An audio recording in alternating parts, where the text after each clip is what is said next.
Hello friends, welcome to our YouTube channel. In this video I'm going to show you how you can format your device in Redmi 13C smartphone. Before watching this video, if you have not subscribed to our YouTube channel, then subscribe to it and like our video. So let's start friends.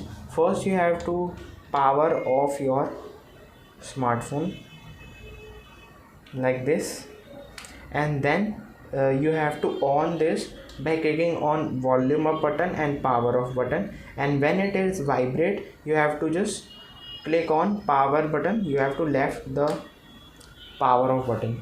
You can see, click on power button and click on volume button like this. You can see when it vibrates you have to just click on volume up button, and friends you can see it is formatted now. I hope you like this video. If you like this video, then subscribe to our YouTube channel for more helpful tips and tricks videos. Thanks for watching.